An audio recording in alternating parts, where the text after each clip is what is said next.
నాగేశ్వర్ గారు, ఒకటి కాళేశ్వరం కి సంబంధించి కాళేశ్వరం కమిషన్ ముందు కేసీఆర్ గారిది విచారణ అయిపోయింది, ఈటెల రాజేందర్ గారిది, హరీష్ రావు గారిది, అందరిది అయిపోయింది. కానీ ఇంట్రెస్టింగ్ ఏంటంటే ఎవరితో విభేదించి ఈటెల రాజేందర్ బయటకు వచ్చాడో, ఎవరితో యుద్ధం చేశారో, చివరికి ఇద్దరు ఒకే వాయిస్ వినిపించారు. అక్కడ అటు కేసీఆర్ వాయిసే ఈటెలు వినిపించారు. ఏంటి, ఎలా చూడాలి? కేసీఆర్ ప్రభుత్వంలో ఆర్థిక మంత్రి కదా ఈటెల రాజేందర్. ఒకటి, ఈటెల రాజేందర్ పైన ప్రధానమైన విమర్శ బీజేపీ వర్గాల్లో అదే. ఈయన బయటకు వచ్చినప్పుడేమో కేసీఆర్ సంగతి తెలుస్తా, కేసీఆర్ మొత్తం బయట పెడతా, కేసీఆర్ కుంభకోణాలు చేశాడు, తెలంగాణ దోచుకున్నాడు, కేసీఆర్ తేలుస్తా అని బయటకు వచ్చాడు. మీరు బయటకు వచ్చిన తర్వాత ఇంతవరకు కేసీఆర్కు సంబంధించిన ఏ ఒక్క ఆరోపణ, బీజేపీ చేస్తున్న ఆరోపణ, వేరే నేను చేస్తున్న ఆరోపణ కాదు, ఏ కుంభకోణము అని దేన్ని బయటపెట్టింది లేదు ఇంతవరకు. మీరు ఒక్కసారన్నా ఈటెల రాజేందర్ కేసీఆర్ పైన ప్రెస్ కాన్ఫరెన్స్ పెట్టి ఇంకో కేసీఆర్ అవినీతి చిట్టా అని మాట్లాడింది ఇంతవరకు మాట్లాడలేదు. మీరు గమనించండి. రాజకీయపరమైన విమర్శలు చేయొచ్చు, కానీ కేసీఆర్ హయాంలో జరిగినటువంటి ఇంకో అవినీతి చిట్టా ఇది అని బయటపెట్టాడా? లేదు కదా. ఎందుకు మరి ఈ ప్రశ్న బీజేపీ నాయకులు, బీజేపీ కార్యకర్తలనే వేధిస్తోంది. సో వాళ్ళకిచ్చిన మొదటి. రెండవది, ఈటెల రాజేందర్కు బ్రహ్మాండమైన కాంటాక్ట్స్ ఉన్నాయి. నిజం కూడా ఆయన సీనియర్ నాయకుడు, కేసీఆర్ తర్వాత బీఆర్ఎస్లో ఆ స్థాయిలో ఉన్న నాయకుడు. బీఆర్ఎస్ శాసనసభాపక్ష నేతగా, ఆర్థిక మంత్రిగా, అసలు కేటీఆర్ హరీష్ రావుల కన్నా కూడా కేసీఆర్ క్యాబినెట్, తొలి క్యాబినెట్లో ఈటెలకే కదా ప్రాధాన్యత. సో అందువల్ల అంత సన్నిహితంగా ఉన్నాడు కనుక బీఆర్ఎస్లో ఆయన కాంటాక్ట్స్ ఉంటాయని బీజేపీ ఆశించింది. అంటే బీజేపీలో వచ్చినప్పుడు ఈటలతో చాలామంది నాయకులు వస్తారు అని ఆశించింది బీజేపీ. సో ఈవెన్ బండి సంజయ్ని అధ్యక్ష పదవి నుంచి పక్కకు పెట్టి తాను పక్కకు పెట్టాలన్న క్యాంపెయిన్ వచ్చింది, మనందరికీ తెలుసు. అప్పుడు ఈటెల రాజేందర్, రాజగోపాల్ రెడ్డిలు, అమిత్ షా దగ్గర రాయబారాలు ఎన్నిసార్లు జరిపారు మనకు తెలియదు కాదు. కానీ ఇంట్రెస్టింగ్ ఏంటంటే ఆయనను ఈవెన్ చేరికల కమిటీ కూడా చైర్మన్ చేశారు బీజేపీలో ఎన్నికలకు ముందు. కానీ బీఆర్ఎస్ నుంచి పెద్ద ఎత్తున నాయకులు ఎవరు బీజేపీలో చేరారు? చేరిన వివేక్లు, రాజగోపాల్ రెడ్డిలే బీజేపీ నుంచి వెళ్ళిపోయి కాంగ్రెస్లో చేరారు. విజయశాంతి, చాలామంది కాంగ్రెస్ వైపు వచ్చారు కదా. సో అందువల్ల ఇది రెండో క్వశ్చన్ ఈటల పెట్టింది. ఇప్పుడు ఈ రెండు క్వశ్చన్లు ఉండగా మూడో క్వశ్చన్ ముందుకు వచ్చింది. కాళేశ్వరం పైన బీజేపీ పెద్ద పోరాటం చేసింది. కాళేశ్వరంలో 1,00,000 కోట్ల అవినీతిని, జైల్లో గది రెడీగా ఉందని, కేసీఆర్ అరెస్ట్ అవడు తప్పదని, ఇవన్నీ బీజేపీ ఆరోపించింది. బీజేపీ ఇప్పుడు ఆ ఈటెల రాజేందర్ బీజేపీ నాయకుడు, బీజేపీ రాష్ట్ర అధ్యక్షుడు కావాలనుకుంటున్న నాయకుడు. ఆయన కాళేశ్వరం కమిషన్ ముందుకు వెళ్ళి బీజేపీ రాజకీయ లక్ష్యమైన కేసీఆర్ని ఇరకాటంలో పెట్టి కేసీఆర్ అరెస్టుకు దోహదం చేసేటువంటి స్టేట్మెంట్ ఇవ్వాలి కదా. ఎందుకంటే అవునన్నా కాదన్నా ఇవన్నీ పాలిటిక్సే కదా. సో కానీ ఈటెల రాజేందర్ ఏ రకమైన కేసీఆర్కి ఇబ్బందుల్లో పెట్టి, ఇరకాటంలో పెట్టి ఏమీ మాట్లాడలే. పైగా ఇది మంత్రివర్గ సమిష్టి నిర్ణయం అని కేసీఆర్ ఏం చెప్పాడో అదే చెప్పాడు. దీని మీద తుమ్మల నాగేశ్వరరావు కూడా స్టేట్మెంట్ ఇచ్చాడు, సమిష్టి నిర్ణయం కాదు, కేసీఆర్ సొంతగా తీసుకున్న నిర్ణయం అని. మీకు ఆయన లేఖ కూడా విడుదల చేశాడు నాకు గుర్తున్నంత వరకు.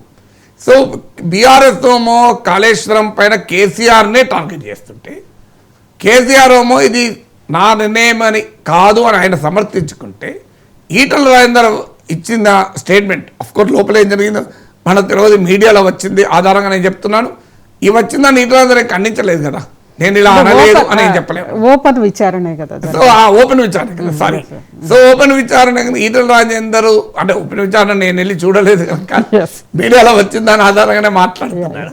బట్ ఈటెల రాజేందర్ ఒక కేసీఆర్ వాదనకు బలాన్ని చేకూరేలా, కేసీఆర్కు ఉపయోగపడేలా మాట్లాడాడు అన్నది ఇప్పుడు బీజేపీలో మింగుడు పడని అంశం. ఎందుకంటే బీజేపీ మనందరికీ తెలుసు, 3 నాయకులు ఉంటే 5 గ్రూపులు ఉంటాయి బీజేపీలో, తెలంగాణ బీజేపీలో. అందులో ఈటెల రాజేందర్ తాను అధ్యక్షుడు కావాలని పెద్ద ప్రయత్నం. ఎవరైనా కానివ్వండి కానీ ఆయన కాకూడదని బీజేపీలో మరో బలమైన వర్గం, ముఖ్యంగా ఆర్ఎస్ఎస్ నేపథ్యం ఉన్న బీజేపీ నాయకులు, ఈవెన్ ఆర్ఎస్ఎస్ వారు కూడా ఈటెల రాజేందర్ పట్ల తీవ్ర అభ్యంతరం చెప్పారన్నది అప్పుడున్న మా మీడియాలో వచ్చిన అంశం. ఇవన్నీ చెప్తే కోపం రావచ్చు కానీ రియాలిటీ కదా. సో అందువల్ల ఈ నేపథ్యంలో బీజేపీకు ఒక రకంగా ఇబ్బందుల్లో పెట్టే విధంగా ఈటల వైఖరి ఉంది, బీజేపీకి ఉపయోగపడేలా లేదు, బీఆర్ఎస్కు లాభం అయ్యేలా ఉంది అనేటువంటి వాదన బీజేపీలో బాగా వినిపిస్తుంది. ఇప్పుడు ఈటల రాజేందర్ను రాష్ట్ర అధ్యక్షుడు చేయకూడదు అని వారి ప్రయత్నం చేస్తున్న వారు దీన్ని ఒక ఆయుధంగా హైకమాండ్ దగ్గర తీసుకెళ్తున్నారు. నాకు తెలిసినంత వరకు వాళ్ళు ఇప్పటికే కాళేశ్వరం కమిషన్ ముందు ఈటలు చెప్పిన దాన్ని ఇంగ్లీష్లో హిందీలో ట్రాన్స్లేట్ చేసి బహుశా ఇప్పటికే హైకమాండ్ పంపించుంటారు. మోడీకి, అమిత్ షాకు, బిఎల్ సంతోష్కు, జేపీ నడ్డాకు ఆల్రెడీ వెళ్ళిపోయి ఉంటుంది ఇవన్నీ. ఎందుకంటే అక్కడ బాణాలు వేసుకోవడం ఎక్కువ ఉన్నది కదా. సో అందువల్ల ఇప్పుడు ఈటల ఇచ్చిన స్టేట్మెంట్ ఏంటి అనేది చాలా సీరియస్ క్వశ్చన్. ఇంకోటి ఏంటంటే ఇది ఎక్కడికి పోతుంది, కాంగ్రెస్ పార్టీకి వెంటనే ఆయుధమైంది. కాంగ్రెస్ పార్టీ ఇమీడియట్గా ఆరోపించింది ఏంటి, కాళేశ్వరం విచారణకు ఉదాహరణ బీజేపీ బీఆర్ఎస్ ఒక్కటే అనటానికి. ఎందుకంటే తెలంగాణలో ఈ 3 పార్టీలు ఉన్నాయి, బీజేపీ, బీఆర్ఎస్, కాంగ్రెస్. విచిత్రం ఏంటంటే బీజేపీ బీఆర్ఎస్ కలిసింది అని కాంగ్రెస్ అంటది, కాంగ్రెస్ బీజేపీ కలిసిందని బీఆర్ఎస్ అంటది, బీఆర్ఎస్ కాంగ్రెస్ కలిసిందని బీజేపీ అంటది. ఈ నరేటివ్ ఏది అనేది ఇంపార్టెంట్. 2023 అసెంబ్లీ ఎలక్షన్స్లో బీజేపీ బీఆర్ఎస్ కలిసిందన్న నరేటివ్ను ప్రజలు నమ్మారు, బీజేపీని దెబ్బతిన్నది, కాంగ్రెస్ లాభం పొందింది. సో ఇప్పుడు కాళేశ్వరం కమిషన్ ముందు ఈటల తీసుకున్న స్టాండ్ కాస్త బీజేపీ బీఆర్ఎస్ ఒక్కటే అన్న వాదనకు బలాన్ని చేకూరుస్తుంది. అందుకే కాంగ్రెస్ పార్టీ వెంటనే రియాక్ట్ అయింది. నాకు గుర్తున్నవారు పీసీసీ అధ్యక్షులు రియాక్ట్ అయ్యారు, మహేష్ కుమార్ గౌడే. సో అందువల్ల ఖచ్చితంగా కాళేశ్వరం తెలంగాణ బీజేపీలో చిచ్చు రేపుతోందన్నది నిజం. ఎస్, కానీ ఒకవైపు కవిత కూడా అనింది కదా, ఇద్దరు ఒకటే కదా, మీ బీజేపీ తోటి విలీనం అవ్వాలనుకుంటున్నారు, డాడీ ఇది కరెక్ట్ కాదు, మీరు బీజేపీ మీద విమర్శలు చేయట్లేదు సరిగా, మనకి బయట మనం ఇలాంటి ఒక ఇమేజ్ చాలా నిజం. ఇక్కడ కవిత ఒకటే కాదు, రెండు వచ్చాయి ఇక్కడ. ఒకటి, కాళేశ్వరం విచారణకు ముందు హరీష్ రావు, ఈటల రాజేందర్ మీకు షమీర్పేటలో ఒక ఫామ్ హౌస్లో కలిశారని, అక్కడి నుంచి హరీష్ రావే కేసీఆర్తో ఫోన్లో మాట్లాడించారని కూడా వార్తలు వచ్చాయి. ఇది ఎవరో కాదు, పీసీసీ అధ్యక్షుడు మహేష్ కుమార్ గౌడ్ ఆరోపించారు. దీన్ని అఫ్ కోర్స్ ఖండిస్తారు ఎవరైనా, నిజమే మేము కలిసినామని చెప్పారు కదా.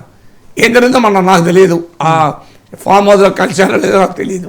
ఏదో ఎక్కడో ఒక ఫంక్షన్ లో ఊరికే అలా ఫంక్షన్ లో కలుస్తాం. నాకు కూడా ఈటల గారు ఈ మధ్య ఈటల నాకు కూడా రెండు ఫంక్షన్ లో కలిసారు అని హరీష్ రావు గారు దానికి చెప్పారు. హరీష్ రావు కలిసాడు, ఫంక్షన్ లో అందరము కలుస్తాము. మీరు ఐటీ ఇంటెలిజెన్స్ శివేందర్ రెడ్డి ఇంట్లో ఫంక్షన్ మ్యారేజ్లో నాకు ఈటల గారు కలిశారు. ఈటల ఇంకో దగ్గర నమస్తే తెలంగాణ ఎడిటర్ కృష్ణమూర్తి కొడుకు పెళ్లిలో కూడా ఈటల కలిశాడు. సో ఈ మధ్య నాకు ఈటల 3 సార్లు కలిశాడు అని చెప్తే ఈటల నాగేశ్వర కుమ్ముక్కు అనే కదా. హరీష్ రావు కూడా నాకు 3 సార్లు కలిశాడు. సో అందువల్ల దాంతో నాగేశ్వర హరీష్ రావు కుమ్ముక్కు అని అనలేదు. ఫంక్షన్ లో కలవడం వేరు, కాళేశ్వరం విచారణకు ముందు మీకు కరెక్ట్గా కలవడం వేరు. ఇది ఎంత ఖండించినా కూడా జనం అంత ఈజీగా వదలరు. అంటే దీని రెండింటి మీద లింక్ కూడా, అంటే హరీష్ రావు ఈటల కాళేశ్వరం విచారణకు ముందు కలిశారు ఒక ఫామ్ హౌస్లో. హరీష్ రావు ఫోన్లోనే కేసీఆర్తో మాట్లాడించాడు అన్న ఆరోపణ. కాళేశ్వరం కమిషన్ ముందు ఈటల కేసీఆర్కి ఇబ్బంది కలగకుండా మాట్లాడాడు. ఈ రెండు లింక్ అయితే అప్పుడు నీకు అది వదంతి కాదు నిజమే అని నమ్మే అవకాశం ఉంటుంది కదా. అది వదంతో నిజమో నాకు తెలియదు. కానీ ఒకవేళ నిజంగానే కాళేశ్వరం కమిషన్ ముందు ఈటల కనుక కేసీఆర్ ఇబ్బంది పెట్టేలా మాట్లాడుంటే ఈ కలిసింది అనేది ఎవరు నమ్మేవాడు కాదు. కానీ ఇప్పుడు కలిశారన్నది ఆరోపణ, ఇబ్బంది పెట్టకుండా మాట్లాడన్నది నిజము. అందువల్ల ఈ వస్తుంది. ఈలోగా కవిత బాంబు పేల్చారు. అసలు బీజేపీ బీఆర్ఎస్ కలవాలని అనుకుంటున్న విలీనమని. దానికి తోడు రాజాసింగ్ కూడా అదే అన్నాడు. నిజమే, అది అలాంటి ప్రతిపాదన వచ్చిందని కూడా. సో అందువల్ల కవిత స్టేట్మెంటు, మీకు రాజాసింగ్ స్టేట్మెంటు, హరీష్ రావు ఈటల కలిశారు, ఈటల కేసీఆర్తో ఫోన్లో మాట్లాడారన్నది వదంతి, కోట్ అండ్ కోట్. ఇవన్నీ కలిసినప్పుడు వెరసి ఏం మెసేజ్ ఇస్తుంది? కాళేశ్వరం కమిషన్ ముందు ఈటల ఇచ్చిన ఒపీనియన్ ఇవన్నీ కలిస్తే బీజేపీలో మాత్రం, తెలంగాణ బీజేపీలో కాళేశ్వరం ముందు ఈటల, తెలంగాణ బీజేపీలో కొత్త లొల్లి అని మనం హెడ్లైన్ పెట్టుకోవచ్చు. ఎస్, ఇదే కవిత కామెంట్ చేసిన కవిత బీజేపీ బీఆర్ఎస్ రెండు కూడా కలిసినాయి. అందుకే నేను అందులో దాదాపు ఇక ఆమె అందులోంచి బయటకు వచ్చేసినట్లుగానే డైరెక్ట్ స్టేట్మెంట్ ఇచ్చిన కవిత ఏసీబీ నోటీసులు కేసీఆర్కి ఇచ్చిన నేపథ్యంలో ఒక ట్వీట్ చేసింది. అది ఒకసారి ఆ ట్వీట్ కూడా నేను చదివి వినిపిస్తాను. రాజకీయ కక్ష సాధింపులో భాగంగా మా వర్కింగ్ ప్రెసిడెంట్ కేటీఆర్ బీఆర్ఎస్ మా వర్కింగ్ ప్రెసిడెంట్